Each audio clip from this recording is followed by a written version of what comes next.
S break ಆದ್ಮೇಲೆ ಬಾನಂಗಳದಲ್ಲಿ ಕೆಂಪು ಕಂಕಣ ವಿಶೇಷ ಕಾರ್ಯಕ್ರಮಕ್ಕೆ ಮತ್ತೆ ಸ್ವಾಗತ. ಎಸ್ ಗುರುಗಳೇ, ನಾವು ಮಾತಾಡ್ತಿದ್ವಿ ಗ್ರಹಣದ ಬಗ್ಗೆ. ಈ ಚಂದ್ರಗ್ರಹಣ ಇರ್ಬೋದು, ಸೂರ್ಯಗ್ರಹಣ ಇರ್ಬೋದು, ಗ್ರಹಣ ಅಂತ ಬಂದಾಗ ಜನಗಳಿಗೆ ಯಾಕಿಷ್ಟು ಭಯ ಅಂತ ನೋಡಿ. ಕೆಟ್ಟದ್ದಂದಾಗ ಎಲ್ರಿಗೂ ಮನುಷ್ಯಂಗೆ ಭಯ ಇರುತ್ತೆ. ಈ ರಾಹು ಮತ್ತು ಕೇತು ಗ್ರಹಗಳು ಗ್ರಹಣ ಕಾಲಗಳು, ಸೂರ್ಯ ಚಂದ್ರನಿಗೆ ಗ್ರಹಣ ಹಿಡಿಯುತ್ತೆ ಅಂತಂದರೆ ಕೇವಲ ಒಬ್ಬ ನರಮಾನವನಿಗೆ ಎಷ್ಟು ಕಷ್ಟಗಳು ಬರುತ್ತೆ ಅಂತ ನಾನು ಆಗಲೇ ಒಂದು ಸಣ್ಣದಾಗಿ ಒಂದು ಕಥೆಯಲ್ಲಿ ಹೇಳಿದೆ.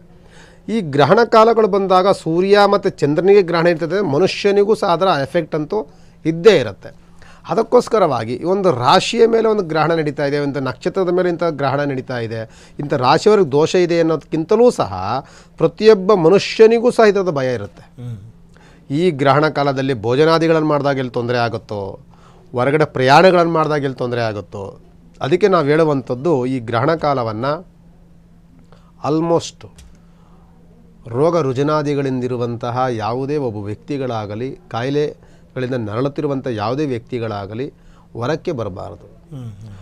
ಈ ಗ್ರಹಣದ ಸ್ಪರ್ಶ ಕಾಲಗಳು, ಅದರ ಕಿರಣಗಳು ಆ ಮನುಷ್ಯನ ಮೇಲೆ ಬಿದ್ದಾಗ ಇನ್ನೂ ಆ ಉಲ್ಬಣವಾಗುತ್ತೆ ಕಾಯಿಲೆಗಳು.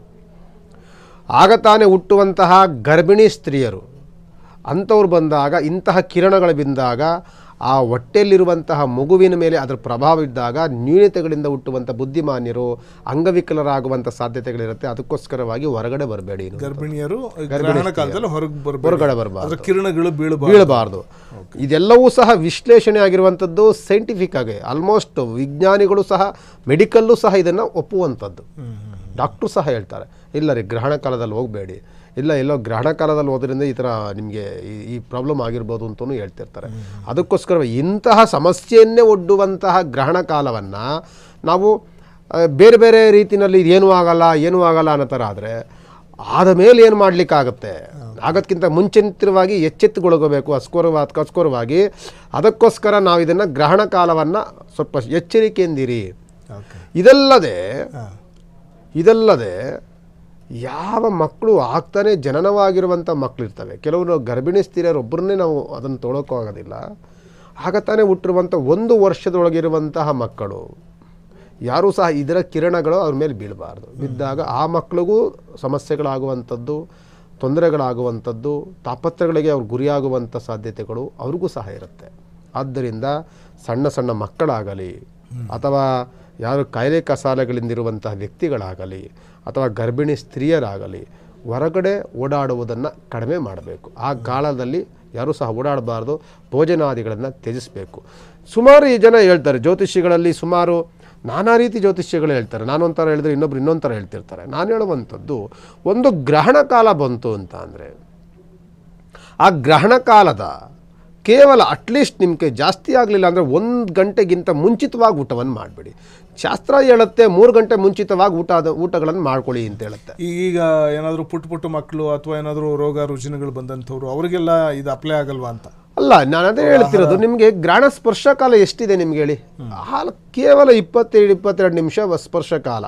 ಈಗ ನಮಗೆ ಗೋಚರ ಆಗ್ತಿರುವಂಥದ್ದು, ನಮಗೆ ಬೆಂಗಳೂರಿನಲ್ಲಿ ಗೋಚರ ಆಗ್ತಿರುವಂಥದ್ದು 6 ಗಂಟೆ 28 ನಿಮಿಷಕ್ಕೆ ನಮಗೆ ಸ್ಪರ್ಶ ಕಾಲದ ಗೋಚಾರ ಇರುತ್ತೆ. ಬಿಡುಗಡೆ ಆಗೋದಂತೂ 6 ಗಂಟೆ 48 ನಿಮಿಷ, 20 ನಿಮಿಷದ ಗೋಚಾರ, 25 ನಿಮಿಷ ಮಾತ್ರ ಗೋಚಾರ ನಮಗಿರುವಂಥದ್ದು. ಕರ್ನಾಟಕದಲ್ಲಿ ಗೋಚಾರ ಅಂದರೆ ನಿಮಗೆ ಗ್ರಹಣ ಸ್ಪರ್ಶ ಎಷ್ಟು ಗಂಟೆಗೆ ಆಗುತ್ತೆ? ಟೋಟಲಿ ನಿಮಗೆ ಇಲ್ಲಿ ನಿಮಗೆ ಫಾರಿನಲ್ಲಿ, ಅಮೇರಿಕಾದಲ್ಲಿರಲಿ, ಆಸ್ಟ್ರೇಲಿಯಾ ಎಲ್ಲರ ಇರಲಿ, ಗ್ರಹಣದ ಸ್ಪರ್ಶ ಕಾಲ ಯಾವ ಕಾಲ ಅಂತ ಅಂದಾಗ ನೀವು ತೆಗೆದುಕೊಂಡಾಗ 3 ಗಂಟೆ 20 ನಿಮಿಷ ಅಲ್ವೇ? ಈಗ ನಮಗೆ ಗೋಚಾರ ಆಗ್ತಿರುವಂಥದ್ದು, ನಮಗೆ ಸ್ಪರ್ಶ ಕಾಲ ಇರುವಂಥದ್ದು 6 ಗಂಟೆ 28 ನಿಮಿಷ ಅಂದಮೇಲೆ 1 ಅವರ್ ಮುಂಚೆ ಊಟ ಮಾಡ್ಕೊಳ್ಳಿ.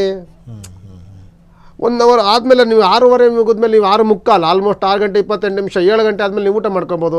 ನೀವು 3 ಗಂಟೆ ಮನೆಗಳಲ್ಲಿದ್ದರೂ 3 ಗಂಟೆ ಮುಂಚೆ ಊಟ ಮಾಡಿರ್ತೀವಿ ನಾವು. 7 ಗಂಟೆ ಮೇಲೆ ರಾತ್ರಿ ಊಟ ಮಾಡೋದು. ಈ ಸೆಂಟ್ರಲ್ ಇರುವುದಕ್ಕೆ ಏನು ಅದು ತಿನ್ನೋಂಥ ಅವಶ್ಯಕತೆಗಳಿರೋದಿಲ್ಲ. ನೀರು ಕುಡಿಯೋಂಥದ್ದಾಗಲಿ ಇನ್ನೊಂದಾಗಲಿ ಯಾವುದೂ ಇರೋದಿಲ್ಲ. ಅಕಸ್ಮಾತ್ ತೆಗೆದುಕೊಳ್ಳಲೇಬೇಕು ನಂಗಿದ್ರೆ ಏನು ಮಾಡೋಕ್ಕಾಗಲ್ಲ, ಅದಕ್ಕೊಂದು ದರ್ಬೆ ಹಾಕಿ ತೊಗೊಳ್ಳಿ ಅಷ್ಟೇ. ತೊಗೊಳಕ್ಕೆ ಆಗಲೇಬೇಕು, ನಾನು ತೊಗೊಳ್ಳಬೇಕೀಗ ಅಂತ ಅಂದಾಗ ಆ ಪದಾರ್ಥಕ್ಕೆ ನೀವು ಆದಷ್ಟು ದ್ರವ ಪದಾರ್ಥಗಳನ್ನು ತೊಗೊಳ್ಳಿ. ಘನ ಪದಾರ್ಥಗಳನ್ನು ತಿನ್ನಬಾರ್ದು. ನೀವೇನು ಆ ಊಟಗಳನ್ನು ಮಾಡಲಿಕ್ಕಾಗಲ್ಲ. ಇದನ್ನು ನೀವು ನೀರನ್ನ ಅದೆಲ್ಲ ಕುಡಿಬೋದು. ಅದಕ್ಕೆ ನೀವು ಒಂದು ದರ್ಬೆ ಹಾಕೊಳ್ಳಿ. ಅದನ್ನ ಹಾಕೊಂಡು ಕುಡಿ. ನೀವು ಕುಡಿಲೇಬೇಕು, ನನಗೆ ಆಗದೇ ಇಲ್ಲ ಅಂದರೆ. ಈಗ ವಯೋವೃದ್ಧರು ಅಥವಾ ಪುಟ್ಟ ಮಕ್ಕಳಾದ್ರೆ ಇದು ಅಪ್ಲೈ ಆಗಲ್ಲ. ಅಟ್ಲೀಸ್ಟ್ ನೀವು ನೀವು ಯಾವ ಕಾಲದಲ್ಲಿ ಬೇರೆ ಬೇರೆ ಕಾಲದಲ್ಲಿ ತೆಗೆದುಕೊಂಡ್ರೂ ಸಾಯ್ತಾ ಅದಕ್ಕೆ ಒಂದು ಸ್ಪರ್ಶ ಕಾಲ ಅಂತ ಕೊಟ್ಟಿರ್ತೀವಿ. ಈಗ ಸ್ಪರ್ಶ ಕಾಲ ಎಷ್ಟು ಗಂಟೆ ಇದೆ ಬೆಂಗಳೂರಿನಲ್ಲಿ, ಈಗ ನಾನು ಬೆಂಗಳೂರು ತೆಗೆದುಕೊಳ್ತೀನಿ. ಬೆಂಗಳೂರು ತೆಗೆದುಕೊಂಡಾಗ 6 ಗಂಟೆ 28 ನಿಮಿಷಕ್ಕೆ ಸರಿಯಾಗಿ ಸ್ಪರ್ಶ ಕಾಲ, 6 ಗಂಟೆ 28 ನಿಮಿಷ. ಬಿಡುಗಡೆ ಆಗುವಂಥದ್ದು 6 ಗಂಟೆ 48 ನಿಮಿಷ, ಬರೀ 20 ನಿಮಿಷ. 20 ನಿಮಿಷ ನಿಮ್ಮ ತೋಳದಲ್ಲ ಇದ್ರು ನಡೀತದಲ್ಲ ನಿಮಗೆ. 1 ಅವರ್ ಬಿಟ್ಬಿಡಿ ಹೋಗಲಿ, ಅದು ನಮ್ಮ ಕಡೆ ಆಗಲಿಲ್ಲ ಅಂದರೆ 20 ನಿಮಿಷ ಕಾಲ ನಾವು ದೇವತಾ ಉಪಾಸನೆಯಲ್ಲೋ ಭಗವಂತನ ಮಕ್ಳಿಗೆ ಆಟ ಪಾಠ ಕೊಟ್ಬಿಟ್ರೆ ಆಟ ಆಡ್ಕೋತವೆ. ಈಗೇನೆಲ್ಲ ಮೊಬೈಲ್ ಕೊಟ್ಟರೆ ಸುಮ್ಮನೆ ಇರ್ತವೆ, ಟಿ ವಿ ಕೊಟ್ಟರೆ ಸುಮ್ಮನೆ ಆಗ್ತವೆ. ಇಂಥದ್ದು ಸ್ವಲ್ಪ ಒಂಚೂರು ಅವಾಯ್ಡ್ ಮಾಡಿಕೊಂಡ್ರೆ, ಈಗ ಸಣ್ಣ ಸಣ್ಣ ಮಕ್ಕಳು ಅಕಸ್ಮಾತ್ 1 ತಿಂಗಳು ಆಗ್ತಾನೆ ಮಗು ಹುಟ್ಟಿದೆ ಅಂತ ಅಂದಾಗ ನಾನು ಹೇಳುವಂಥದ್ದು, ಈಗ ಸಣ್ಣ ಬಾಣಂತಿಯರಿಗೆ 6 ಗಂಟೆ 28 ನಿಮಿಷ ಮುಂಚಿತವಾಗಿ ನೀವು ಹಾಲನ್ನು ಉಣಿಸ್ಬೇಡಿ. 6 ಗಂಟೆ 48 ನಿಮಿಷ ಆದಮೇಲೆ ಮತ್ತೆ ಉಣಿಸಿ, ನೀವು ಹಾಲನ್ನು ಕುಡಿಸಿ. ಆ 20 ನಿಮಿಷ ಮಾತ್ರ ಒಂದು ಒಳ್ಳೆಯದಾಗಲಿ, ಒಂದು ಒಳ್ಳೆ ಆಲೋಚನೆಗಳನ್ನ ಇಟ್ಕೊಂಡು ಅದನ್ನು ಸ್ಟಾಪ್ ಮಾಡೋಣ. ಇಲ್ಲ ಸುಮ್ಮನೆ ವಿತಂಡವಾದಗಳನ್ನು ಏನಾಗ್ಬಿಡುತ್ತೆ ಅಂತ ತದ್ ವಿರುದ್ಧವಾದಂಥ, ನಾನು ಹೇಳೋದಂಥ ಶಾಸ್ತ್ರಕ್ಕೆ ತದ್ ವಿರುದ್ಧವಾದಂಥದ್ದು, ಧರ್ಮಕ್ಕೆ ವಿರುದ್ಧವಾದಂಥದ್ದು, ನಾನು ಬಂಡೆಗೆ ತಲೆ ಚಚ್ಕೋತೀನಿ ಅಂತ ನಾವೇನು ಮಾಡೋಕ್ಕಲ್ಲ, ಚಚ್ಕೊಳಪ್ಪ ಅಂತ ಹೇಳ್ಬೇಕಷ್ಟೇ. ಅದಕ್ಕೆ ಶಾಸ್ತ್ರಕ್ಕೆ, ಧರ್ಮಕ್ಕೆ, ನಮ್ಮ ನೀತಿಗಳಿಗೆ, ನಮ್ಮ ಆಧ್ಯಾತ್ಮಿಕ ವಿಚಾರಗಳಿಗೆ ನಾವು ವಿರುದ್ಧವಾಗಿ ಹೋಗಲಿಕ್ಕೆ ನಾವು ಯಾವುದೇ ಒಂದು ಇದ್ರೂ ಸಹ ಹಿನ್ನೆಲೆಗಳಿಲ್ದಲೇ ಯಾವುದೂ ಮಾಡಿಲ್ಲ. ಅದಕ್ಕೆ ನಾನು ಹೇಳೋದು, ಚಂದ್ರನಿಗೆ ಗ್ರಹಣ ಹಿಡಿತಾ ಇದೆ ಅಂದಮೇಲೆ ಇಡೀ ಲೋಕವನ್ನೇ ರಕ್ಷಣೆ ಮಾಡುವಂಥ, ಲೋಕಕ್ಕೆ ಬೆಳಕನ್ನು ಕೊಡುವಂಥ ಸೂರ್ಯಚಂದ್ರನಿಗೆ ಗ್ರಹಣ ಆಗುತ್ತೆ ಅಂದರೆ ಕೇವಲ ನಾವು ನರಮಾನವರು ನಮ್ಮಲ್ಲಿ ಅದು ಅವರಲ್ಲಿ ಸಣ್ಣ ತೃಣಕ್ಕೆ ಒಂದು ಧೂಳಿನ ಸಮಾನಕ್ಕೂ ನಾವು ಸಮಾನರಲ್ಲ. ನಾವಂಥವ್ರು ಅದನ್ನು ವಾದ ಮಾಡಲಿಕ್ಕೆ ಆಗೋದಿಲ್ಲ. ಅದರ ಪ್ರಭಾವಗಳು ಹೆಚ್ಚಿನದಾಗಿರುತ್ತೆ. ಆಗೋದ್ಮೇಲೆ ಗುರುಗಳು ಹಿಂಗೆ ಆಗೋಯ್ತು, ಒಂದು ಶಾಂತಿ ಪೂಜೆ ಮಾಡಬೇಕಾಯ್ತು, ಇದು ಮಾಡಬೇಕಾಯ್ತು ಅನ್ನೋದಕ್ಕಿಂತ ಮುನ್ನೆಚ್ಚರಿಕೆ ವಹಿಸ್ಕೊಳ್ಳುವಂಥದ್ದು ಉತ್ತಮ ಅಂತ ಹೇಳುವಂಥದ್ದು. ಓಕೆ, ಚಂದ್ರನನ್ನ ಚಂದ್ರಮ ಮನಸೋ ಜಾತಃ ಅಂತ ಹೇಳ್ತಾರೆ. ಚಂದ್ರಮ ಮನಸೋ ಜಾತಃ ಅಂತ ಮನೋಕಾರಕ ಅಂದ್ರೆ ಚಂದ್ರ ಮನೋಕಾರಕ. ಹೌದು. ಸೊ ಅದನ್ನ ಹೇಗೆ ವರ್ಣಿಸ್ತೀರಿ? ಚಂದ್ರನನ್ನ ಯಾಕೆ ಮನೋಕಾರಕ ಅಂತ ಕರೀತಾರೆ? ನೋಡಿ, ಅವನು ಮನಸ್ಸಿಗೆ ಬಹಳ ಕಾರಕನಾಗಿದೆ. ಮನಸ್ಸು ಅಂತಂದ್ರೆ ಹೇಳಿ, ಮನಸ್ಸು ಹೆಂಗ್ ಬೇಕಾದ್ರೂ ಕೇಳುತ್ತದು. ಮನಸ್ಸು ಅಂತಂದ್ರೆ ನಿಮಗೆ ಚಂಚಲವಾಗ್ಬೋದು, ಅಥವಾ ಸ್ಥಿಮಿತವಾಗ್ಬೋದು, ಅಥವಾ ದೃಢವಾಗಿರ್ಬೋದು. ಆ ಮನೋಕಾರಕ, ಮನಸ್ಸಿಗೆ ಒಡೆಯನಾದಂಥವನು ಚಂದ್ರ. ಅದಕ್ಕೆ ಈ ಚಂದ್ರನ ಅಧಿಪತಿಯಲ್ಲಿ ಹುಟ್ಟಿದಂತಹ ಮಕ್ಕಳಿರ್ತಾರಲ್ಲ ಇವರಿಗೆ ನೋಡಿ, ಕೆಲವ್ರಿಗೆ ಈ ಚಂದ್ರ ಜೊತೆಯಲ್ಲಿ ಬೇರೆ ಬೇರೆ ಗ್ರಹಗಳು ಬಂದಾಗ ಚಂಚಲ ಮನಸ್ಸು ಅಂತಲೂ ಬರುತ್ತೆ. ಆ ದೃಢವಾದಂಥ ಉಚ್ಚ ಸ್ಥಾನದಲ್ಲಿ ಚಂದ್ರ ದೃಢಕಾಯವಾದಂಥ ಮನಸ್ಸು ಅಂತ. ನೀವು ಏನ್ರಿ ಒಳ್ಳೆ ಬಂಡೆ ಕಲ್ಲಿದ್ದಂಗೆ ಇರ್ತಾನಲ್ರಿ ಅವನು, ಯಾವುದಕ್ಕೂ ಎದರಲ್ಲ ಅಂತಿರ್ತೀವಲ್ಲ, ಅವನು ಚಂದ್ರನ ಯೋಗದಲ್ಲಿ ಜನಿಸಿದಂಥವನು. ಅವನಿಗೆ ಏನು ಕಂಡ್ರು ಏನೂ ಆಗಲ್ಲ. ಅವನಿಗೆ ಮಳೆ ಗಾಳಿ ಚಳಿ ಇದ್ರೂ ಮನೋಬಲ ತುಂಬಾ ಸ್ಟ್ರಾಂಗ್ ಆಗಿರುತ್ತೆ, ಸ್ಥೈರ್ಯ ಚೆನ್ನಾಗಿರುತ್ತದೆ, ಮನೋಸ್ಥೈರ್ಯ ಚೆನ್ನಾಗಿರುತ್ತೆ. ಅವನಿಗೆ ಎಲ್ಲದನ್ನು ಎದುರಿಸುವಂಥದ್ದು. ನೀವು ಎಂಥವ್ರು ಜನ ನಿಂತ್ಕೊಂಡ್ರು ವಾದ ಮಾಡ್ತಿರ್ತಾನೆ ಅವನು, ಎಂಥ ಗಣ್ಯ ವ್ಯಕ್ತಿಗಳು ನಿಂತ್ಕೊಂಡ್ರು ಅವ್ನು ವಾದ ಮಾಡ್ತಿರ್ತಾನೆ. ನೀವು ಉದಾಹರಣೆ ನೀವು ನಮ್ಮ ಯಾವ್ದಾರು ನಮ್ಮ ರೈತಾಪಿ ವರ್ಗದವರು ಸ್ಟ್ರೈಕ್ ಮಾಡಬೇಕು ನೋಡಿ, ಏನ್ರಿ ನೀವು ನಮ್ಮ ತಾತವ್ರು ಮಾಡ್ತಿರ್ತಾರೆ, ನಮ್ಮ ಮಂಡ್ಯದವ್ರು ನೋಡ್ತಿರ್ತೀನಿ ನಾನು, ಏನ್ರಿ ಬನ್ರಿ ನೀವಲ್ರಿ ನಾವು ನಮಗೆ ಸೇವಕರು ನೀವು ಅಂತ ಅವ್ರು ಅವಾಜ್ ಆಗ್ತಿರ್ತಾರೆ. ಯಾಕೆಂದರೆ ಅವ್ರ ಮನಸ್ಥೈರ್ಯ, ಅವ್ರು ಹುಟ್ಟಿದಂಥ ನಕ್ಷತ್ರ ಎಲ್ಲರೂ ಮಾತಾಡೋಕ್ಕಾಗಲ್ಲ. ಏನಕ್ಕೆ ಅಂದರೆ ಅವರು ಚಂದ್ರ ಯೋಗದಲ್ಲಿ ಜನಿಸ್ತಂಥವ್ರು. ಅಂದರೆ ಸೂರ್ಯನನ್ನು ನಾವು ಆತ್ಮಕಾರಕ ಅಂತೀವಿ, ಚಂದ್ರನನ್ನ ಮನೋಕಾರಕ ಅಂತೀವಿ. ಇವರು ಮನೋಕಾರಕ, ಚಂದ್ರನ ಯೋಗದಲ್ಲಿ ಜನಿಸಿದಂಥವ್ರು. ಅವ್ರಿಗೇನಂದ್ರೆ ಸ್ಥೈರ್ಯ ಜಾಸ್ತಿ. ಏನು ಮಾಡೋಕ್ಕಾಗತ್ತೆ ರೀ ನೀವು ಅನ್ನೋ ಥರ. ಅದಕ್ಕೆ ಅವ್ರಿಗೆ ವಾಕ್ಸಿದ್ಧಿ ಜಾಸ್ತಿ, ಮಾತನಾಡುವಂಥ ಯೋಗ ಜಾಸ್ತಿ, ಮಾತನಾಡುವಂಥ ಚಿಂತನೆಗಳು ಜಾಸ್ತಿ, ಮನಸ್ಸಿನಲ್ಲಿ ದೃಢವಾದಂಥ ಕಲ್ಪನೆ ಮನಸ್ಸು. ಅದೇ ನೀವು ದೋಷದಲ್ಲಿದ್ದರೆ 10 ನಿಮಿಷಕ್ಕೂ ಮನಸ್ಸು ಚಂಚಲ ಆಗುತ್ತೆ. ಇವತ್ತೊಂದು ದಿವಸ ಯೋಚನೆ ಮಾಡಿದ್ರೆ ನಾಳೆ ಒಂದ್ಸಲ 10 ನಿಮಿಷಕ್ಕೆ ಒಂಥರ ಯೋಚನೆ ಮಾಡ್ತೀವಿ. ಅದು ಚಂಚಲವಾದ ಮನಸ್ಸು. ಅದಕ್ಕೂ ಚಂದ್ರನ ಅದು ನೀಚ ಸ್ಥಾನ ಅಂತ ಹೇಳ್ತೀವಿ. ಆ ನೀಚ ಸ್ಥಾನದಲ್ಲಿ ಚಂದ್ರ ಇದ್ದಾಗ ಆ ಥರ ಆಗುತ್ತೆ, ಮನಸ್ಸು ಚಂಚಲ ಆಗುತ್ತೆ. ಚಂದ್ರ ಉಚ್ಚ ಸ್ಥಾನದಲ್ಲಿ ಬಂದಾಗ ಸೊ ಅದೇ ಥರ ದೃಢವಾದಂತಹ ನಿರ್ಧಾರಗಳು, ದೃಢವಾದಂತಹ ಯೋಚನೆಗಳು, ಒಂದು ನಿರ್ಧಾರಗಳು ತೆಗೆದುಕೊಳ್ಳುವಂತಹ ಬರುವಂಥದ್ದು ಈ ಚಂದ್ರ. ಅದಕ್ಕೆ ಮನೋಕಾರಕ ಚಂದ್ರ. ಮನಸ್ಸು ಬಹಳ ಸ್ಮೂತ್. ಈ ಚಂದ್ರ ಅನ್ನುವಂಥದ್ದು ಸ್ಮೂತ್ ಇರ್ತಾನೆ ಅವನು. ಜಾಸ್ತಿ ಎಂಗಳೆಯ ಮನಸ್ಸು ಅಂತ ಹೇಳ್ತೀವಿ. ನೀವು ಎಂಥದೇ ಮಾತಾಡಿ, ನೀವು ಮಾತಾಡೋದಕ್ಕೆ ಬೇಗ ಅವನಿಗೆ ಮುರುಕ ಬಂದ್ಬಿಡುತ್ತೆ. ಚಂದ್ರನನ್ನ ತಾಯಿಗೆ ಹೋಲಿಸ್ತೀವಿ. ಅವನಿಗೆ ಬೇಗ ಒಂದು ತಾಯಿಯ ಮನಸ್ಸಿರುತ್ತೆ, ಹೃದಯ ಇದ್ದಂಗೆ. ಅವನು ಜಾಸ್ತಿ ಅಯ್ಯೋ ಅನ್ನುವಂಥದ್ದು ಜಾಸ್ತಿ, ಮಮಕಾರ ಜಾಸ್ತಿ.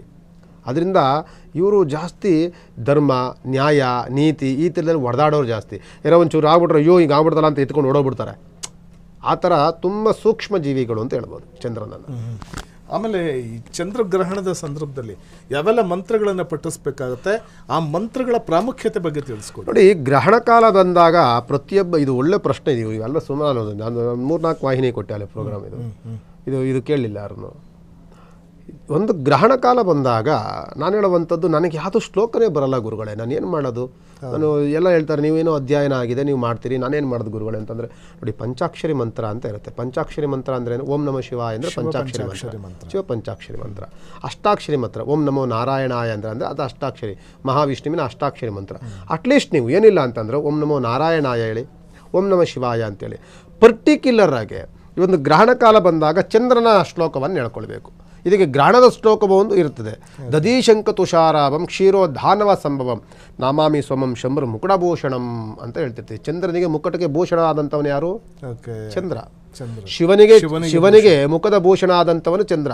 ಇವನಿಗೆ ದದೀಶಂಕ ತುಷಾರ, ಇದು ಮನಸ್ಸು ಸಮುದ್ರದಲ್ಲಿ ಹುಡ್ತಾನಂತೀವನು, ಸಮುದ್ರದಲ್ಲಿ ಹುಟ್ಟಿದಂಥವನು ಚಂದ್ರ.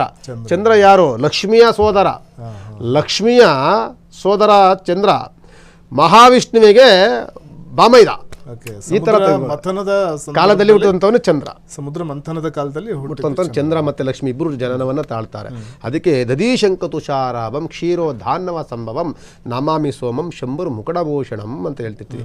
ಈ ಶ್ಲೋಕವನ್ನು ಹೇಳ್ಕೊಳ್ಳಿ. ನಮಗೆ ಇದೆಲ್ಲ ಬರಲ್ಲ ಅಂತಂದರೆ ಗ್ರಹಣ ಶ್ಲೋಕ ಬಂದಿರುತ್ತೆ. ಯೋಸೋ ವಜ್ರಧರೋ ದೇವಾಹ ಆದಿತ್ಯಾರಂ ಪ್ರಭುರ್ಮತಃ ಚಂದ್ರ ಗ್ರಹೋಪರಾಗೋಸ್ತ ಗ್ರಹಪೀಡಂ ವ್ಯಾಪೋಹತು ಅಂತ ಒಂದು ಶ್ಲೋಕ ಬರುತ್ತೆ. ಇದು ಗ್ರಹಣದ ದೋಷ, ಗ್ರಹಣದ ದೋಷದ ಪರಿಹಾರ ದೋಷ ಮಂತ್ರ. ಇದನ್ನು ಹೇಳ್ಕೊಳ್ಬೇಕು. ನಿಮಗೆ ಈಗ ಗ್ರಹಣ ಯಾರಿಗೆ ಈಗ ಇರುವಂಥ ಗ್ರಹಣ ನೋಡಿ, ಪುಬ್ಬ ನಕ್ಷತ್ರ ಸಿಂಹ ರಾಶಿಯಲ್ಲಿ ನಡೀತಾ ಇದೆ. ಆಲ್ಮೋಸ್ಟ್ ಸಿಂಹ ರಾಶಿಯವರು ಎಲ್ಲರಿಗೂ ಗ್ರಹಣ ದೋಷ ಉಂಟು. ಇದನ್ನು ಬಿಟ್ಟು ಬೇರೆ ಬೇರೆ ರಾಶಿಯವ್ರಿಗೆ ಇರುತ್ತೆ. ಆಮೇಲೆ ತಗೊಳ್ಳೋಣ. ಈ ಗ್ರಹಣ ಕಾಲ ಬಂದಾಗ ಒಬ್ಬ ಗ್ರಹಣ ದೋಷ ಇದೆ ನನಗೆ ಅಂತ ಅಂದಾಗ ಅವನ ಹತ್ರ ಈ ಶ್ಲೋಕವನ್ನು ಇಟ್ಕೊಂಡಿರ್ಬೇಕು. ಅವನು ಒಂದು ದರ್ಬೆಯನ್ನು ಇಟ್ಕೊಂಡಿರ್ಬೇಕು. ಈ ಗ್ರಹಣ ಹಿಡಿಯುವಂಥ 20 ನಿಮಿಷ ಏನಿದೆಯಲ್ಲ ಆ ಸಂದರ್ಭದಲ್ಲಿ ಅವನು ಆ ಶ್ಲೋಕವನ್ನು ಹೇಳ್ತಿರ್ಬೇಕು. ಯೋಸೋ ವಜ್ರಧರೋ ದೇವಾಹ ಆದಿತ್ಯಾರಂ ಪ್ರಭುರ್ಮತಃ ಚಂದ್ರ ಗ್ರಹೋಪರಾಗೋಸ್ತ ಗ್ರಹಪೀಡಂ ವ್ಯಾಪೋಹತು ಯೋ ಶೂಲಧರೋ ದೇವಾಹ ಪಿನಾಕಿ ಋಷವಾಹನಃ ಚಂದ್ರ ಗ್ರಹೋಪರಾಗೋಸ್ತ ಗ್ರಹಪೀಡಂ ವ್ಯಾಪೋಹತು. ಈ ರೀತಿಯಾದಂಥ ಶ್ಲೋಕ ಬರೀ 3 ಲೈನ್ ಶ್ಲೋಕ ಬರುತ್ತೆ. ಈ ಶ್ಲೋಕವನ್ನು ಹೇಳ್ಕೊಳ್ಳಿ. ನಿಮ್ಗೆ ಅದು ಯಾವುದೂ ಬರ್ತಿಲ್ಲ ಅಂತಂದರೆ ದರ್ಬೇನ ಇಟ್ಕೊಂಡಿರಿ, ಓಂ ನಮಃ ಶಿವಾಯ ಹೇಳಿ, ಓಂ ನಮೋ ನಾರಾಯಣ ಹೇಳಿ. ಇದನ್ನು ಪಠನವನ್ನು ಮಾಡ್ತಿದ್ದಾಗ ನಮಗಾಗುವಂಥ ಅನಿಷ್ಟವನ್ನು ತಪ್ಪಿಸ್ಕೊಳ್ಳೋದಕ್ಕೆ ಭಗವಂತನ ನಾಮಸ್ಮರಣೆಯಿಂದ ದೂರ ಆಗುತ್ತೆ. ಇಲ್ಲಿ ರಾಹು ಮಂತ್ರವನ್ನು ಜಪಿಸಬಹುದಾ? ಹೌದು ಸರ್. ಈಗ ನಾನು ಹೇಳುವಂಥದ್ದು ಕೇತು ಮಂತ್ರವನ್ನು ಹೇಳಬೇಕು. ನನಗೆ ತೊಂದರೆ ಕೊಡ್ತಿದ್ದಾನೆ ಒಬ್ಬ ಮನುಷ್ಯ ಅಂತ ಅಂದಾಗ ಅವನ ವಿರುದ್ಧವಾಗಿ ನಾನು ಹೋರಾಟ ಮಾಡೋದಕ್ಕಿಂತಲೂ ಸಹ ಅವನು ಪರವಾಗಿ ಹೋಗ್ಬಿಡ್ಬೇಕು. ಪರವಾಗಿ ಹೋಗ್ಬಿಡ್ಬೇಕು. ಶರಣ ಬೇರೆ, ಇದು ಪರವಾಗಿ ಹೋಗೋದು. ಅವನಿಗೆ ಸ್ನೇಹಿತನಾಗಿ ಹೋಗುವಂಥದ್ದು. ಅವಾಗ ಅವನಿಗೇನಾಗುತ್ತೆ ಅಂದರೆ ಕೆಟ್ಟದನ್ನು ಮಾಡೋದನ್ನು ಅವನ ಮೈಂಡ್ ಸೆಟ್ ಚೇಂಜ್ ಆಗುತ್ತೆ. ಇವ್ನು ನನ್ನ ಪರವಾಗಿ ಇದನ್ನು ಬಿಡ್ರಿ, ಒಂದು ಸ್ವಲ್ಪ ಇವನು ಸಮಾಧಾನ ಮಾಡ್ಕೊಳ್ಳೋಣ, ಜೊತೆಲಿ ಇಟ್ಕೊಳ್ಳೋಣ, ಆ ಥರ ಬರುತ್ತೆ. ಅದಕ್ಕೆ ಈ ಚಂದ್ರ ಕೇತುಗ್ರಹ ಯಾವಾಗ ಇವನು ಕೆಟ್ಟವನು ಅಂತ ಗೊತ್ತಾಗುತ್ತೆ, ಅವನು ಶಮನವನ್ನು ಮಾಡ್ಕೊಳ್ಬೇಕು. ಅವನ ಜೊತೆ ನಾವು ಸ್ವಲ್ಪ ಇರಬೇಕು, ಸ್ವಲ್ಪ ಹೊತ್ತು ಅಷ್ಟೇ. ನಮ್ಮ ಕೆಲಸ ಸಾಧಿಸ್ಕೊಳ್ಳೋ ತನಕ ಅಷ್ಟೇ ಅಲ್ಲಿರ್ಬೇಕು ಅವನ ಜೊತೆ. ಅದರಿಂದ ಅವನದೂ ಸಹ ಆಲ್ಮೋಸ್ಟ್ ಹೇಳಬೇಕು, ಅವನಿಗೂ ಪೂಜೆ ಮಾಡಬೇಕು. ಅದಕ್ಕೆ ನಾವು ಹೇಳುವಂಥದ್ದು ಗ್ರಹಣ ಕಾಲಗಳು ಬಂದಾಗ ನವಗ್ರಹಗಳಿಗೆ ಎಷ್ಟೇ ಪೂಜೆ ಮಾಡಿದ್ರು ಕೇತು ಮತ್ತು ಚಂದ್ರಗ್ರಹನಿಗೆ ವಿಶೇಷವಾದಂಥ ಉಪಾಸನೆಯನ್ನು ಮಾಡಿ ಕೇತುವಿನ ಸಂಬಂಧಪಟ್ಟಂತಹ ಧಾನ್ಯ ಹುರುಳಿಕಾಳು, ಅದೇ ರೀತಿ ಚಂದ್ರನಿಗೆ ಸಂಬಂಧಪಟ್ಟಂತಹ ಪವಿತ್ರವಾದಂಥ ಧಾನ್ಯ ಅಕ್ಕಿ, ಇದನ್ನು ದಾನ ಕೊಡಿ ಅಂತ ಏನು ಕೇಳ್ತಿರ್ತೀವಿ ಅಂದರೆ ಇವರು ಶಾಂತವಾಗಲಿ ಅಂತ. ಓಕೆ, ನೀವು ದಾನ ಅಂತಂದಾಗ ನನಗೆ ಹೊಳೆದಿದ್ದು ಈ ಗ್ರಹಣ ಕಾಲದಲ್ಲಿ ಸ್ನಾನ ಮತ್ತು ದಾನದ ಮಹತ್ವ ಏನು, ದಾನವನ್ನು ಯಾಕೆ ಮಾಡಬೇಕು, ಯಾರಿಗೆ ಮಾಡಬೇಕು, ಆ ಬಗ್ಗೆ ತಿಳಿಸ್ಕೊಡಿ. ನೋಡಿ, ವಿಶೇಷವಾಗಿ ಗ್ರಹಣ ಮುಗಿದ ನಂತರದಲ್ಲಿ ಸ್ನಾನವನ್ನು ಮಾಡಬೇಕು ಅಂದರೆ ನಾನು ಶುಚಿರ್ಭೂತನ ಆಗಬೇಕು. ಯಾಕೆಂದರೆ ನಾನು ದೇವಸ್ಥಾನಕ್ಕೆ ಹೋಗ್ತೀನಿ, ದೇವತಾ ಉಪಾಸನೆಯನ್ನು ಮಾಡ್ತೀನಿ, ಆರಾಧನೆಗಳನ್ನು ಮಾಡ್ತೀನಿ, ಅಥವಾ ಇನ್ನೊಂದಿನ ಮನೆಯಲ್ಲೇ ಒಂದು ಪೂಜೆಗಳನ್ನು ಮಾಡ್ತೀನಿ. ಏನೇ ಮಾಡಬೇಕು ಅಂತ ಅಂದರೆ ಈಗ ಒಂದು ಕೆಟ್ಟ ಕಾಲ ಮುಗೀತು, ನನಗೆ ಒಳ್ಳೆ ಕಾಲ ಈಗ ಆರಂಭವಾಯಿತು ಅಂತ ಅಂದಾಗ ನಾನು ಸ್ನಾನ ಮಾಡಬೇಕು. ಅದಕ್ಕೆ ಹೇಳಿದ ಸೂತಕದ ಕಾಲಗಳು ಮುಗಿತಾ ಅಂತಂದಾಗ ಈಗ ಪವಿತ್ರ ಕಾಲಗಳು ಈಗ ಶುರು ಆಗ್ತಿದೆ ಅಂದರೆ ನಾನು ಸ್ನಾನ ಮಾಡ್ತೇನೆ. ಸ್ನಾನ ಮಾಡಾದ್ಮೇಲೆ ನಾನೇನು ಮಾಡ್ತೀನಿ, ಉಪಾಸನೆ ಮಾಡ್ತೀನಿ. ಏಕಾಕ ಕಾಲದಲ್ಲಿ ನೀವು ಸ್ನಾನ ಮಾಡಿದ ತಕ್ಷಣ ದೇವಸ್ಥಾನಕ್ಕೆ ಹೋಗೋದಕ್ಕಿಂತಲೂ ಸಹ ಮನೆಗೆ ಹೋಗ್ಬಿಟ್ಟು ಒಂದು ದೀಪ ಹಚ್ಬಿಟ್ಟು ಒಂದು ಪೂಜೆ ಮಾಡಿ, ನಮಸ್ಕಾರವನ್ನು ಮಾಡಿ, ಅಥವಾ ದೇವ್ರನ್ನ ಶುದ್ಧಿ ಮಾಡಿ. ನೀವು ಮನೇಲೆಲ್ಲ ಸ್ವಲ್ಪ ಒಂದು 10 ನಿಮಿಷ ದೇವ್ರ ಶುದ್ಧಿ ಮಾಡಿಬಿಟ್ಟು ಒಂದು ಕಡ್ಡಿ ಹಚ್ಬಿಟ್ಟು ಬನ್ನಿ. ದೇವಸ್ಥಾನದಲ್ಲಿ ಅಷ್ಟೊತ್ತಿಗೆ ಅಥವಾ ದೇವಸ್ಥಾನದಲ್ಲೂ ಅಷ್ಟು ರೆಡಿ ಆಗ್ತಿರೋ. ದೇವಸ್ಥಾನಗಳಲ್ಲೂ ನೀವು ಹೋದ ತಕ್ಷಣ ಅದು ಇಮಿಡಿಯೇಟ್ಲಿ ಸಿಗೋದಿಲ್ಲ. ದೇವಸ್ಥಾನ ಹೆಂಗೆ ರೆಡಿ ಆಗಬೇಕು, ಅರ್ಧ ಗಂಟೆ ಮೇಲೆ ಬೇಕು ಅಭಿಷೇಕ. ಅಟ್ಲೀಸ್ಟ್ ಜಲಾಭಿಷೇಕವನ್ನಾದರೂ ಮಾಡ್ತೀವಿ. ಜಲಾಭಿಷೇಕವನ್ನು ಮಾಡಿ ದೇವ್ರಿಗೆ ಆರಾಧನೆ ಅಲಂಕಾರ ಮಾಡೋವಷ್ಟಕ್ಕೆ ಅರ್ಧ ಗಂಟೆ ಬೇಕು. ಅಷ್ಟು ನಿಮ್ಮ ಮನೆ ಎಲ್ಲ ಅಲಂಕಾರ ಮಾಡ್ಕೊಂಡು ನಿಮ್ಮ ಮನೆಗೆ ಬಂದರೆ ಒಂದು ಸಂಕಲ್ಪ, ನಿಮ್ಮ ಹೆಸರಿನಲ್ಲಿ ಒಂದು ಸಂಕಲ್ಪ ತೊಗೊಂಡು ಒಂದು ಅರ್ಚನೆ ಮಾಡಿಸಿ, ಅರ್ಚನೆ ಮಾಡಿಸ್ಬಿಟ್ಟು ಕೇತುವಿಗೆ ರಾಶಿ ಮತ್ತು ಚಂದ್ರನಿಗೆ ಒಂದು ಪೂಜೆಗಳನ್ನು ಮಾಡಿಸ್ಕೊಳ್ಳಿ. ಯಾಕೆಂದರೆ ದೇವಲೋಕದಲ್ಲಿ ದೇವ ವರ್ಗದಲ್ಲಿ ಬಂದಂಥವನು ಕೇತುಗ್ರಹ. ಇವರು ದೇವರಲ್ಲ, ಇವನು ದೈತ್ಯ, ಇವನು ಅದೇ ದೇವತೆಯಾಗಿ ಮಾರ್ಪಟ್ಟಾದಂಥವನು ಕೇತುಗ್ರಹ, ರಾಹುಗ್ರಹ. ಅದೇ ದೇವತೆಗಳಿಗೆ ಅವ್ರಿಗೂ ಸ್ಥಾನ ಉಂಟು. ಈಗ ನಿಮಗೂ ಸಹ ಒಂದು ಪೂಜೆ ಆಗಲಪ್ಪ ಅಂತ ಭಗವಂತ ಅವನಿಗೆ ಆಶೀರ್ವಾದ ಮಾಡಿ ಅವ್ರಿಗೊಂದು ಒಂದು ಆಕಾರವನ್ನು ಕೊಟ್ಬಿಟ್ಟಿದ್ದಾನೆ ಮಹಾವಿಷ್ಣು. ಆದ್ದರಿಂದ ಅವ್ರನ್ನು ಸ್ಮರಣೆ ಮಾಡಬೇಕು ಅಂದಾಗ ಕೆಟ್ಟ ಕಾಲಗಳು, ಕೆಟ್ಟದನ್ನು ನಾವು ತಪ್ಪಿಸ್ಕೊಳ್ಬೇಕು, ಕೆಟ್ಟವರಿಂದ ಸ್ವಲ್ಪ ದೂರ ಆಗಬೇಕು ಅಂತ ಅಂದಾಗ ಕೆಟ್ಟವ್ರ ಜೊತೆ ನಾವು ಸ್ವಲ್ಪ ಫ್ರೆಂಡ್ಶಿಪ್ ಮಾಡ್ಕೊಳ್ಬೇಕು, ಅವನೊಂದು ಸ್ಮರಣೆ ಮಾಡಬೇಕು. ಅದಕ್ಕೆ ಕೇತುಗ್ರಹನ ಏನು ಮಾಡಬೇಕು ಅಂತಾರೆ, ಅವನದೊಂದು ಸ್ಮರಣೆ. ಅಟ್ಲೀಸ್ಟ್ ನಿಮ್ಗೇನು ಬರಲಿಲ್ಲ ಅಂತಂದರೆ ಕೇತುಗ್ರಹನಿಗೆ ಒಂದು ದರ್ಬೆ ಅಥವಾ ಗರ್ಕೆ ಇದನ್ನು ತಗೊಂಡೋಗಿ ಅಲ್ಲಿ ಇಟ್ಬಿಟ್ಟು ಹುರ್ಲಿಕಾಳು ಇಟ್ಬಿಟ್ಟು ಒಂದು ಪೂಜೆ ಮಾಡಿಸ್ಕೊಂಡು ಬರೋದು. ನಂತರದಲ್ಲಿ ನಿಮಗೆ ಗ್ರಹಣ ಕಾಲವೆಲ್ಲ ಬಿಟ್ಟ ನಂತರ ಸ್ನಾನ ಮಾಡ್ಕೊಂಡಿರ್ತೀರಿ, ಆ ಧಾನ್ಯಗಳನ್ನ ತೊಗೊಂಬಂದಿರ್ತೀರಿ, ನವಗ್ರಹತ್ರ ಪೂಜೆ ಮಾಡ್ತಿರ್ತಾರೆ, ಅಲ್ಲಿ ಪೂಜೆ ಮಾಡಿಸಿ ಅಲ್ಲಿಡಿ ಒಂದು ಪ್ರದಕ್ಷಿಣೆ ಮಾಡಿ ಆ ದಾನವನ್ನು ತೆಗೆದುಕೊಳ್ಳುವಂಥ ಯೋಗ್ಯವಾಗಿರುವಂಥ ಅರ್ಚಕರು ನಿಮ್ಗೆ ಯಾರು ಸಿಗ್ತಾರೋ, ಅಥವಾ ಬ್ರಾಹ್ಮಣರು, ಅಥವಾ ಯೋಗ್ಯವಾಗಿರುವಂಥ ಯಾರು ಮಂತ್ರ ಪಠನವನ್ನು ಮಾಡುವಂಥವರು, ಅಥವಾ ಪೂಜೆ ಪುನಸ್ಕಾರಾದಿಗಳನ್ನು ಮಾಡುವಂಥವರು, ಅಂಥವ್ರಿಗೆ ಅದನ್ನು ದಾನ ಕೊಡಿ. ದಾನ ತೆಗೆದುಕೊಳ್ತಾರೆ, ಅವರಿಂದ ಒಂದು ಆಶೀರ್ವಾದ ತಗೊಳ್ಳಿ, ಆರಾಮ ಬನ್ನಿ. ನಿಮಗೆ ದಾನವನ್ನು ಕೊಡಬೇಕು, ಇಷ್ಟೇ ಪ್ರಮಾಣ ಕೊಡಬೇಕು ಅಂತ ಎಲ್ಲೂ ಯಾವ ಶಾಸ್ತ್ರನೂ ಹೇಳೋದಿಲ್ಲ. ಒಂದು ಈ ಗ್ರಹಣ ಕಾಲ ಬಂದಾಗ ಕೇತುವಿಗೆ ಸಂಬಂಧಪಟ್ಟಂಥ ಹುರುಳಿಕಾಳು ನೀವು 50 ಗ್ರಾಮ್ ತೊಗೊಳ್ಳಿ, 100 ಗ್ರಾಮ್ ತೊಗೊಳ್ಳಿ, ನಿಮ್ಗೆ ಎಷ್ಟಾಗುತ್ತೆ ಅಷ್ಟು ತೊಗೊಳ್ಳಿ. ಅದೇ ಚಂದ್ರನಿಗೆ ಸಂಬಂಧಪಟ್ಟಂತಹ ಧಾನ್ಯ, ಅಕ್ಕಿ ನೀವು ಎಷ್ಟಾದರೂ ತೊಗೊಳ್ಳಿ. ಯಾವುದೇ ಒಂದು ಪದಾರ್ಥವನ್ನು ತೆಗೆದುಕೊಂಡಾಗ ಜೊತೆಯಲ್ಲಿ ಸ್ವಲ್ಪ ದೀಪದ ಎಣ್ಣೆ ತೆಗೆದುಕೊಂಡೋಗಿ. ಓಕೆ, ಅದು ತೊಗೊಂಡೋಗಿ ದೀಪದ ಎಣ್ಣೆ ಅಂತ ಹೇಳಿದ್ರೆ ನಮ್ಮ ಕರ್ಮವನ್ನು ಕಳೆಯುತ್ತೆ. ದೀಪದ ಎಣ್ಣೆ ಅಂದರೆ ದೀಪಕ್ಕೆ ಬಿಡೋದು, ಅದು ದೀಪದ ಎಣ್ಣೆ ಒಂದು 100 ಗ್ರಾಮ್ ಪ್ಯಾಕೆಟ್ ತೊಗೊಂಡೋಗಿ ಜೊತೆಲಿ ಕೊಟ್ಬಿಟ್ರೆ ಅದನ್ನು ದೇವಸ್ಥಾನಕ್ಕೆ ಯೂಸ್ ಮಾಡ್ಕೊಳ್ತಾರೆ. ಇವಾಗ ಏನೇ ಯೂಸ್ ಮಾಡ್ಕೊಂಡು ದೀಪ ಹಚ್ಚಕ್ಕಂತ ಯೂಸ್ ಮಾಡ್ಕೊಳ್ತಾರೆ. ಅಷ್ಟೆಲ್ಲ ಯಾವುದೇ ಕೊಡಿ ಕೊಟ್ಟಾಗ ಹೌದೌದು ನಿಮ್ಮ ಕಷ್ಟಗಳನ್ನು ಕಾರ್ಪುಣ್ಯಗಳನ್ನು ಈ ದೀಪ ಜೊತೆಯಲ್ಲಿ ನನಗೆ ಎಲ್ಲವೂ ಸಹ ಕಷ್ಟಗಳು ಅನ್ನೋದು ನಾಶವಾಗಿ ಸುಖ ಅನ್ನುವಂಥದ್ದು ಬರಲಿ, ನಮ್ಮ ಸಂಕಲ್ಪ ಅಷ್ಟೇ. ದೀಪವನ್ನು ಹಚ್ಚೋದ್ರಿಂದ ನಿಮ್ಗೆ ಎರಡಿದೆ, ಒಂದು ಕತ್ತಲೆಯನ್ನು ಕಳೆಯುವಂಥದ್ದು ದೀಪ, ಸುಖವನ್ನು ಬೆಳಕನ್ನು ನೀಡುವಂಥದ್ದು ದೀಪ. ಕತ್ತೆಯಲ್ಲೇ ಕಳೆಯುತ್ತೆ, ನಿಮ್ಮ ಕಷ್ಟ ಅನ್ನೋದನ್ನು ಕಳೆಯುತ್ತೆ, ಸುಖ ಅನ್ನೋದನ್ನು ಕೊಡುತ್ತೆ. ಅದಕ್ಕೆ ದೀಪವನ್ನು ಹಚ್ಚಬೇಕು, ಅದಕ್ಕೆ ದೀಪದ ಎಣ್ಣೆ. ಅದು ನೀವೆಲ್ಲೇ ಹೋಗ್ಬೇಕಾದ್ರೆ ದೀಪದ ಎಣ್ಣೆ ಸ್ವಲ್ಪ ನಿಮ್ಗೆ ಎಷ್ಟಾಗುತ್ತೆ ಅಷ್ಟು ಜೊತೆಲಿ ತಗೊಂಡು ಕೊಟ್ಬಿಟ್ಟು ಒಂದು ಪ್ರದಕ್ಷಿಣೆ ಮಾಡಿಕೊಂಡು ಒಂದು ನಮಸ್ಕಾರವನ್ನು ಮಾಡಿಕೊಂಡು ಬರಬೇಕು. ನಿಮಗೆ ಅದಕ್ಕೆ ಹೇಳೋದು ರಾಹು ಮತ್ತು ಕೇತುಗಳು ಇವ್ರು ಏನಂತಂದರೆ ತದ್ವಿರುದ್ಧ ದೇವತೆಗಳಿಗೆ ವಿರುದ್ಧವಾದಂಥ ಗ್ರಹಗಳು ಅಂತ ನಾವೇನು ಕೇಳ್ತೀವಿ ಅಂದರೆ, ನೋಡಿ ದೇವತೆಗಳಿಗೆ ಪ್ರದಕ್ಷಿಣೆಗಳನ್ನು ಮಾಡ್ತೀವಿ ನಾವು. ಎಲ್ಲ ನವಗ್ರಹಗಳಿಗೆ ಯಾವುದೇ ದೇವಸ್ಥಾನಕ್ಕೆ ಹೋದ್ರೂ ಪ್ರದಕ್ಷಿಣೆ, ಒಂದು ಪ್ರದಕ್ಷಿಣೆ ಮಾಡ್ತೀವಿ. ಆದರೆ ಈ ರಾಹು ಕೇತುಗಳು ಅಪ್ರದಕ್ಷಿಣೆ ಅಂತ ಇವ್ರಿಗೆ ಈಗ ಸಾಮಾನ್ಯ 9 ಪ್ರದಕ್ಷಿಣೆ ಮಾಡುವಂತ ನಾವು ನೋಡಿದ್ವಿ. ಇದಕ್ಕೆ ಅಪ್ರದಕ್ಷಿಣೆ ಇವ್ರಿಗೆ, ಇವರು ಉಲ್ಟಾ ಪ್ರದಕ್ಷಿಣೆ ಮಾಡ್ಬೇಕು ಇವರಿಗೆ. ಇವ್ರು ವಿರುದ್ಧ, ನೀವು ದೇವತೆಗಳಿಗೆ ಏನು ಮಾಡ್ತಾರೆ ಅದೆಲ್ಲ ಮಾಡಿದ್ರೆ ಇವ್ರಿಗೆ ಸಮಾಧಾನ ಆಗುವುದೇ ಇಲ್ಲ. ಇವ್ರಿಗೆ ವಿರುದ್ಧವಾದಂಥದ್ದು ಮಾಡ್ಬೇಕು. ಇವರಿಗೆ ದೇವತೆಗಳಿಗೆ ವಿರುದ್ಧವಾದಂಥ ಮಾಡಿದಂಥದ್ದೇ ಇವರಿಗೆ ಪ್ರಿಯ. ಅಂದ್ರೆ ಈಗ ಉದಾಹರಣೆಗೆ 7 ಪ್ರದಕ್ಷಿಣೆಗಳು ಬಲಗಡೆಯಿಂದ ನಾವು ಸುತ್ತದ ಮಾಡಿದ್ರೆ 8-9 ಪ್ರದಕ್ಷಿಣೆ ಎಡಗಡೆಯಿಂದ ಸುತ್ತಬೇಕು ನೋಡಿ. ಇವ್ರಿಗೆ ಉಲ್ಟಾ ಪ್ರದಕ್ಷಿಣೆ, ಅದಕ್ಕೆ ಅಪ್ರದಕ್ಷಿಣೆ ಅಂತ ಹೇಳ್ತಿರ್ತೀವಿ. ಬಹುತೇಕರು ಅದನ್ನ ಮಾಡೋದೇ ಇಲ್ಲ. ಕೆಲವು ಕಡೆ ಕೆಲವರು ಮಾಡ್ತಾರೆ ಅಪ್ರದಕ್ಷಿಣೆ. ಕೆಲವರು ಏನ್ ಮಾಡ್ತಾರೆ, ಸರ್ ನಾನು ಸೀದಾ ಬೆಳಕು ಸುತ್ಕೊಂಬಂದೆ 7 ಸುತ್ತು, ಈಗ 2 ಸುತ್ತು ಉಲ್ಟಾ ಮಾಡ್ಬಿಟ್ರೆ ಅದು 2 ಮೈನಸ್ ಆಗ್ಬಿಡುತ್ತಲ್ಲ ಗುರುಗಳೇ ಅನ್ನೋದನ್ನು ಪ್ರಶ್ನೆ ಮಾಡ್ತಾರೆ. ನಿಮ್ಗೆ ಆ ಥರ ಒಂದು ಡೌಟ್ ಇದ್ರೆ ಕೇತುಗ್ರಹ ಹತ್ರ ನಿಂತ್ಕೊಳ್ಳಿ. ನೀವೆಲ್ಲೂ ಪ್ರದಕ್ಷಿಣೆ ಮಾಡಿ, ನಿಂತಿರೋದಲ್ಲೇ ರೌಂಡ್ ಪ್ರದಕ್ಷಿಣೆ ಉಲ್ಟಾ ಮಾಡ್ಬಿಡಿ.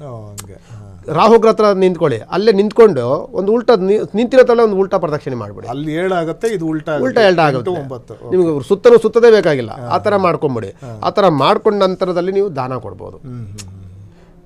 ನಿಮಗೆ ಹುರುಳಿಕಾಳು ಏನು ಸಿಗುತ್ತೆ ನಿಮ್ಗೆ ದಾನ ಕೊಡೋದು, ದೀಪದ ಎಣ್ಣೆ ಇಂಥದ್ದೇ ದಾನ ಕೊಡುವಂಥದ್ದು. ಇವ್ರಿಗೇನಾಗುತ್ತೆ ಅಂತಂದರೆ, ನೀವು ಕೇತು ರಾಹುಗ್ರಹಗಳು ಯಾವಾಗಲೂ ಅಷ್ಟೇ, ನೀವು ಸುಗಂಧಭರಿತವಾದಂಥ ಪುಷ್ಪಗಳನ್ನು ದೇವರಿಗೆ ಸಮರ್ಪಣೆಯನ್ನು ಮಾಡಿದ್ರೆ ಸುಗಂಧವಿಲ್ಲದ ಪುಷ್ಪಗಳನ್ನು ಸಮರ್ಪಣೆ ಮಾಡಬೇಕು. ಇವರಿಗೆ ಅವಲೇ ತೃಪ್ತಿ ಆಗೋದು. ಯಾವ ಅಂತ ಪುಷ್ಪಗಳು? ಚೆಂಡು ಹೂವು ನೀವು ಯಾವುದಕ್ಕೂ ಯೂಸ್ ಮಾಡಲ್ಲ. ಅದು ಚೆಂಡು ಹೂವು ನಾವು ಏನಕ್ಕೆ ಯೂಸ್ ಮಾಡ್ತೀವಿ ಹೇಳಿ, ಎಲ್ಲೋ ಹೊರಗಡೆ ಬಾಗಿಲ ಅಷ್ಟೇ.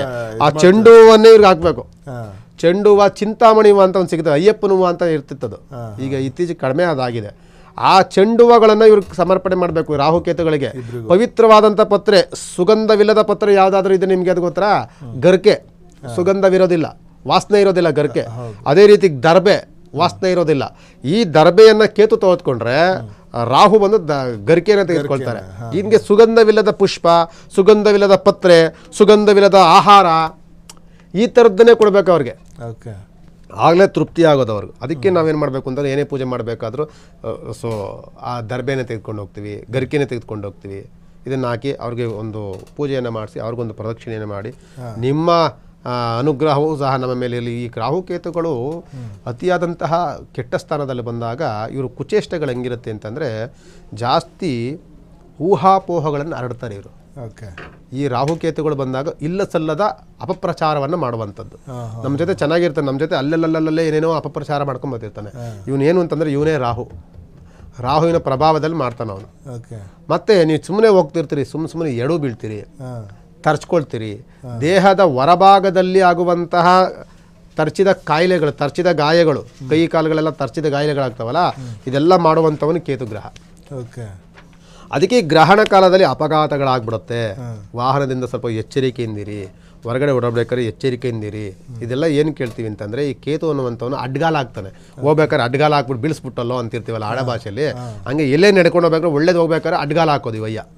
ಈ ರೀತಿಯಾಗಿ ಮಾಡಿಬಿಟ್ಟು ಅವ್ನು ಬೀಳಿಸೋದು, ಏನೋ ಒಂದು ತೊಂದರೆ ಕೊಡೋದು, ಅವನ ಪ್ರಭಾವವನ್ನು ಮನುಷ್ಯನ ಮೇಲೆ ಬೀರೋದು. ಅದಕ್ಕೋಸ್ಕರವಾಗಿ ಕೇತುಗ್ರಹ ಅಂತ ಬಂದಾಗ ಆಲ್ಮೋಸ್ಟ್ ಎಚ್ಚರಿಕೆಯನ್ನು ವಹಿಸಿ. ಈ ಗ್ರಹಣದ ಸಂದರ್ಭದಲ್ಲಿ ಸಮುದ್ರದ ಅಲೆಗಳ ಅಬ್ಬರ ಅಥವಾ ಆ ಉಬ್ಬರ ಹೆಚ್ಚಾಗುತ್ತಲ್ಲ, ಅದು ಯಾಕೆ ಅಂತ? ಸರ್ ನೋಡಿ, ಗ್ರಹಣ ಅನ್ನುವಂಥದ್ದು ಸೂರ್ಯಗ್ರಹಣ ಆಗುವಂಥದ್ದು ಯಾವಾಗಲೂ ಅಮಾವಾಸ್ಯೆನಲ್ಲಿ, ಚಂದ್ರಗ್ರಹಣ ಆಗುವಂಥದ್ದು ಯಾವಾಗಲೂ ಹುಣ್ಣಿಮೆಯಲ್ಲಿ. ನೀವು ಪ್ರತಿ ಹುಣ್ಣಿಮೆ ತೆಗೆದುಕೊಳ್ಳಿ, ಹುಣ್ಣಿಮೆ ಅಂತ ಅಂದಾಗ ಚಂದ್ರ ಬಂತು ಅಂತ ಅಂದರೆ ಸಮುದ್ರ ಉಕ್ಕುವಂಥದ್ದು. ಅವನು ಸಮುದ್ರಕ್ಕೆ ಹತ್ತಿರವಾದಂಥ ಗ್ರಹ ಯಾರು ಅಂತಂದರೆ ಚಂದ್ರಗ್ರಹ. ನೀವು ಯಾವುದು ಎಲ್ಲ ಹುಣ್ಣಿಮೆಗಳಲ್ಲೂ ಸಮುದ್ರಗಳಲ್ಲಿ ಏರಿಳಿತಗಳು ಜಾಸ್ತಿ ಆಗುತ್ತೆ, ಅಲೆಗಳು ಜಾಸ್ತಿ ಆಗುತ್ತೆ ಪ್ರತಿ ಹುಣ್ಣಿಮೆಯಲ್ಲಿ. ಅದಕ್ಕೆ ಹುಣ್ಣಿಮೆಗಳಲ್ಲಿ ನೀವು ನಮ್ಮನ್ನು ಕೇಳೋದಕ್ಕಿಂತ ಈ ಮೀನುಗಾರಿಕೆ ಇರ್ತಾರಲ್ಲ, ಅವರು ಮೀನು ಹಿಡಿಯುವಂಥ ವ್ಯಕ್ತಿಗಳು, ಕೇಳಿದ್ದೀನಿ, ಅವರು ನಿಮ್ಗೆ ಚೆನ್ನಾಗಿ ಹೇಳ್ತಾರೆ, ಇಲ್ಲ ಇವತ್ತು ಹುಣ್ಣಿಮೆಯಪ್ಪ ನಾವು ಸಮುದ್ರಕ್ಕೆ ಇಳಿಯೋದಿಲ್ಲ ಇವತ್ತು ಅಂತ ಹೇಳ್ತಿರ್ತಾರೆ. ಯಾಕೆಂದ್ರೆ ಅವ್ರಿಗೆ ಗೊತ್ತಿರುತ್ತೆ ಇವತ್ತು ಪೂರ್ಣ ಚಂದ್ರ ಬಂದ ಅಂತ ಅಂದ್ರೆ ಸಮುದ್ರದಲ್ಲಿ ಅಲೆಗಳು ಹೆಚ್ಚಾಗುತ್ತೆ, ಅದರಿಂದ ಅದು ಡೇಂಜರ್. ಏನು ಲಿಂಕ್ ಅಂತ? ಚಂದ್ರನ ಅವನು ಸ್ಥಾನ, ಅದು ಅವನು ಹುಟ್ಟಿದಂತ ಜಾಗನೇ ಅದಲ್ಲ, ನೀರಿನಲ್ಲೇ ಹುಟ್ಟಿದವನಲ್ವ ಅವನು, ಸಮುದ್ರದಲ್ಲೇ ಹುಟ್ಟಿದಂತನವಲ್ಲ. ಅವನಿಗೆ ಸಮುದ್ರಕ್ಕೂ ಅವನಿಗೂ ಅವನು ಬಣ್ಣವೇ ಅದು, ಅವನು ಪ್ರಿಯವಾದಂಥ ವಸ್ತುವೇ ಜಲ. ಜಲರಾಶಿ ಅಂತಾನೆ ಹೇಳೋದು, ಅವನು ಚಂದ್ರನ ಜಲರಾಶಿ ಅಂತಾನೆ ಹೇಳುವಂಥದ್ದು. ಅದಕ್ಕೆ ಅವನಿಗೇನಾಗುತ್ತೆ ಅಂದರೆ, ಆ ಚಂದ್ರ ಬಂದಾಗ ಸಮುದ್ರಗಳಲ್ಲಿ ಅಲೆಗಳು ಹೆಚ್ಚಾಗುತ್ತೆ, ಸಮುದ್ರ ಉಪ್ಪು ಅಂಥದ್ದೆಲ್ಲವೂ ಆದಾಗ ಗ್ರಹಣ ಕಾಲದಲ್ಲಿ ಡಬಲ್ ಆಗುತ್ತೆ. ಗ್ರಹಣ ಕಾಲ ಬಂದಾಗ ಹೆಚ್ಚಾಗುತ್ತೆ. ಅದಕ್ಕೋಸ್ಕರವಾಗಿ ಎಚ್ಚರಿಕೆಯನ್ನು ವಹಿಸಿ ಅಂತ ಹೇಳುವಂಥದ್ದು. ಚಂದ್ರಗ್ರಹಣ ಬಂತು ಅಂತ ಅಂದರೆ ನಿಮಗೆ ಹೆಚ್ಚಾಗುತ್ತೆ. ಸೂರ್ಯಗ್ರಹಣ ಬಂದಾದರೆ ಭೂಮಿ ಮೇಲೆ ಜಾಸ್ತಿ ಬೀಳುತ್ತದು. ಅದು ಜಾಸ್ತಿ ನಿಮಗೆ ಒಂದು ಪರ್ವತಗಳಲ್ಲಿ, ಒಂದು ಯಾವುದೋ ಒಂದು ಕಾಡುಗಳಲ್ಲಿ ಕಾಡ್ಗಿಚ್ಚಂಚುವಂಥದ್ದು, ಅದರಲ್ಲಿ ಸೂರ್ಯಗ್ರಹಣದ ಕೆಲಸ. ಅದು ಬೆಂಕಿ ಆಗುವಂಥದ್ದು, ಇದಕ್ಕಿದೆ ಬೆಂಕಿ ಅವಘಡಗಳಾಗ್ಬಿಡ್ತು ಅಂತಿರ್ತೀವಲ್ಲ, ಅದು ಸೂರ್ಯಗ್ರಹಣದಿಂದ ಆಗುತ್ತೆ. ಚಂದ್ರಗ್ರಹಣದಲ್ಲಾಗುವಂಥದ್ದು ಜಲದಲ್ಲಾಗುವಂಥ ಅವಘಡಗಳು. ಅದಕ್ಕೆ ಈಗ ಜಲರಾಶಿ, ಅವನು ಅಗ್ನಿರಾಶಿ, ಅದರಿಂದ ಇವ್ರನ್ನೇನು ಮಾಡ್ತೀವಿ ಅಂತಂದ್ರೆ ನಾವು ಇವನ್ನ ಆದಷ್ಟು ಅಲ್ಲಿಂದ ದೂರ ಇರಿ. ಜಲತತ್ವ ರಾಶಿ ಚಂದ್ರ, ಅಗ್ನಿತತ್ವ ರಾಶಿ ಸೂರ್ಯ. ಆದ್ದರಿಂದ ಆ ಸ್ಥಾನದಿಂದ ಸ್ವಲ್ಪ ದೂರ ಇರಬೇಕು.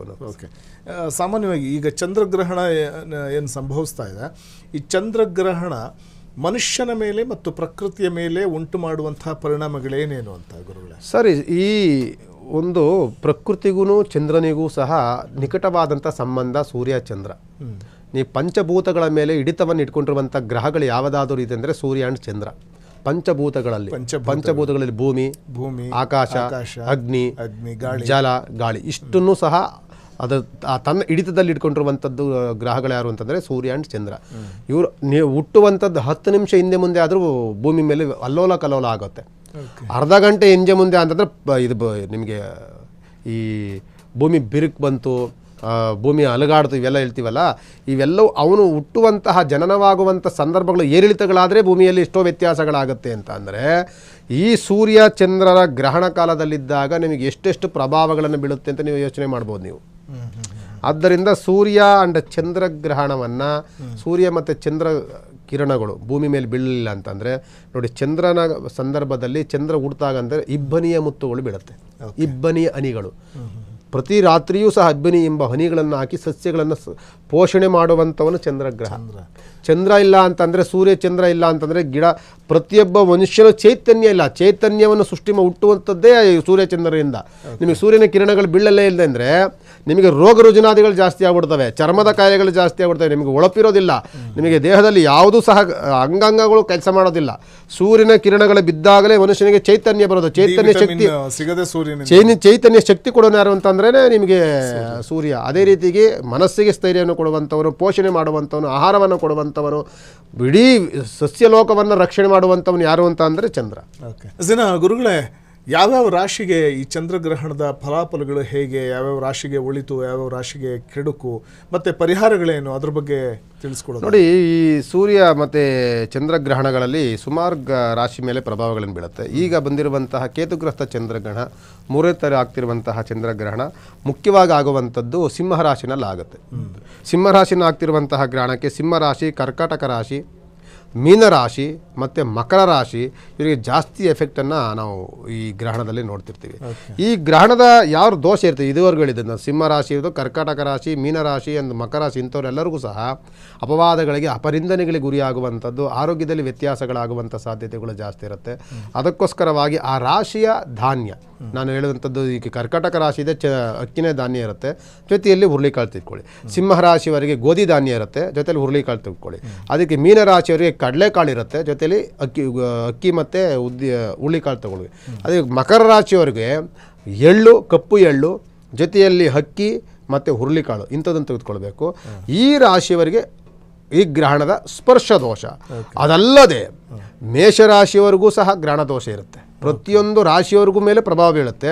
ಮೇಷರಾಶಿಯವರೆಗೆ ಸಣ್ಣ ಪುಟ್ಟ ಆರೋಗ್ಯದಲ್ಲಿ ವ್ಯತ್ಯಾಸಗಳು, ತೊಂದರೆ ತಾಪತ್ರಗಳು ಮತ್ತು ಶತ್ರುಬಾಧೆಗಳು ಇದೆಲ್ಲವೂ ಆಗುವಂಥ ಸಾಧ್ಯತೆಗಳು ಇರುತ್ತೆ. ವೃಷಭ ರಾಶಿಯವರೆಗೆ ಹಣಕಾಸಿನ ಸಣ್ಣ ಪುಟ್ಟ ಕೊರತೆಗಳು, ಆರೋಗ್ಯದಲ್ಲಿ ಸ್ವಲ್ಪ ಕೊರತೆಗಳು, ಶತ್ರುಬಾಧೆಗಳಾಗುವಂಥ ಜಾಸ್ತಿಗಳು, ದುಡ್ಡನ್ನು ಕಳ್ಕೊಳ್ಳುವಂಥ ಸಾಧ್ಯತೆಗಳು ಜಾಸ್ತಿ ಇರುತ್ತೆ. ಅದೇ ರೀತಿಯಾಗಿ ಮಿಥುನ ರಾಶಿಯವರಿಗೆ, ಮಿಥುನ ರಾಶಿಗೆ ಬುದ್ಧಿ ಸ್ವಲ್ಪ ಚಂಚಲವಾಗುವಂಥ ಸಾಧ್ಯತೆಗಳು ಜಾಸ್ತಿ ಇರುತ್ತೆ. ಬಿಸ್ನೆಸ್ಸಲ್ಲಿ ಸ್ವಲ್ಪ ಲಾಸ್ ಆಗುವಂಥ ಸಾಧ್ಯತೆಗಳು ಜಾಸ್ತಿ ಇರುತ್ತೆ. ಅದರಿಂದ ಅವರು ಸಹ ಮಾಡಬೇಕು. ಇನ್ನು ಕರ್ಕಾಟಕ ರಾಶಿಯವರಿಗೆ ರಾಷ್ಟ್ರಾಧಿಪತಿನೇ ಚಂದ್ರ, ಮನೋಕಾರಕ ಚಂದ್ರ ಅಂತ ಹೇಳ್ತೀವಿ. ಆರೋಗ್ಯದಲ್ಲಿ ವ್ಯತ್ಯಾಸ, ಶೀತಮಯ ವಾತಾವರಣಗಳು, ನೆಗಡಿ, ಕೆಮ್ಮು, ಶೀತ, ಜ್ವರ ಈಗ ಅಂಥ ಸಾಧ್ಯತೆಗಳು ಜಾಸ್ತಿ ಇರುತ್ತೆ. ಅವರು ಸ್ವಲ್ಪ ಹುಷಾರಾಗಿರಬೇಕು.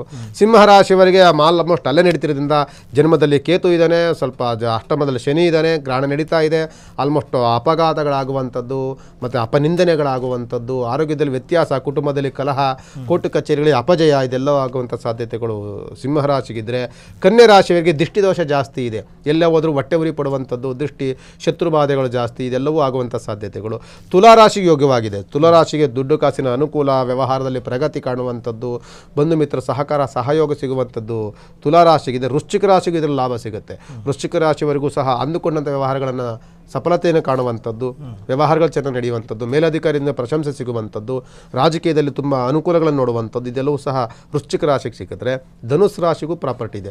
ಓದುವಂಥ ಮಕ್ಕಳಿಗೆ ಉತ್ತಮವಾದಂಥ ನೆನಪಿನ ಶಕ್ತಿ ಮತ್ತು ವ್ಯವಹಾರ ಮಾಡುವಂಥವ್ರಿಗೆ ಉತ್ತಮವಾದಂಥ ಬಿಸ್ನೆಸ್ಸು, ಮತ್ತು ಹೋಟೆಲ್ ಬಿಸ್ನೆಸ್ ಮಾಡುವಂಥವರಿಗೆ, ನಿಮಗೆ ಆ್ಯಂಕರ್ ಬಿಸ್ನೆಸ್ ಮಾಡುವಂಥವರಿಗೆ ಇದೆಲ್ಲರಿಗೂ ಧನುಸ್ಸು ರಾಶಿ ತುಂಬ ಚೆನ್ನಾಗಿದೆ. ಮಕರ ರಾಶಿಗೆ ಶನಿ ಅಧಿಪತಿ, ಗ್ರಹಣ ದೋಷ ಅವ್ರಿಗೂ ಇರುತ್ತೆ.